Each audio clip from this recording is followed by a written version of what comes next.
Mark and I were both sweating bullets trying to think of a really good question to ask you guys. So my question is, seeing how there's no Newfoundlanders on the Canadian men's Olympic hockey team, who do you think is going to be the best player in the dressing room to kind of rally the troops and keep the team together, seeing how there's no Newfoundlander on the Canadian Olympic hockey team? Allan, I think that you should first take off your shirt. Here, here. I'll do it if he does it. I think everybody would like that. Mark, you're up next. That's a really difficult question. I think that when you look for leadership, especially some of these guys, some of them, of course, have played together before, so they fit in well. But when you're new to a team like that, you're trying to find your way, and so you may be a pretty vocal leader in your team, your club team, say like a Matt Duchesne, a younger player, probably in Colorado, quite a good leader and so on.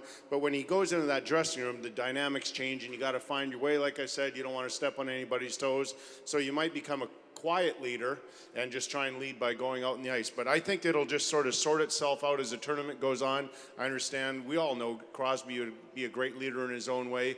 But I suspect he's probably a pretty quiet guy too, because the great ones really are. I'm really excited, and the anticipation, I think, is ramped right up as to whether Steven Stamkos can play. And if he comes back and he can play after, breaking his leg back in mid-November, that would be an amazing inspiration. And if he can play the way he has, I think that might really be great for the team. He's a real quiet guy too. Yeah. Maybe the quietest dressing room in the history of the Olympics. Sidney Crosby's the closest you got to a Newfoundland there. He's from Cole Harbour, so he can probably be the inspiration for the team. Plus, he's pretty good. All right. Mark, you have a question.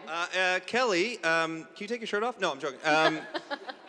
Trust me, gravity has not treated me well. You wouldn't want to see that.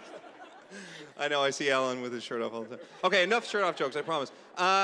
With the team, obviously, there's controversy. Some people weren't taken, some people were. But at the end of the day, they're an unbelievable team, right? And I guess, my question is, the rest of the world's kind of caught up in the last little while. Finland just won, and, Switzerland's gotten really good over the years. Do you think, obviously every other team is really good. Do you see one particular team or maybe an underdog team that you think could cause trouble for us? The one team that usually scares me, and just simply because they play a lot like Canadians, and that's Finland. And you look at their team, and they've got great goaltending. And that's always, when you play, like Craig brought it up, a one-game thing. But, you could easily convince me that there's 5 or 6 teams that could give Canada a lot of trouble. Canada starts out with 2 games that they should win. They've got Norway and Austria in the first 2 games, and Canada should be able to beat them with the 3 of us in the lineup. However, as Kelly said, danger lurks. Game number 3 is Finland. And while it won't make the difference between getting to the medal round or not, it could determine a different seed. And they got Kari Lehtinen, Antti Niemi, and Tuukka Rask to choose from in goal. For me, that one has got World Junior Championship or 1-0 game written all over it. And just so you know, I just got word that we're actually patched in to Norway and Austria right now. Sorry, guys. Yeah.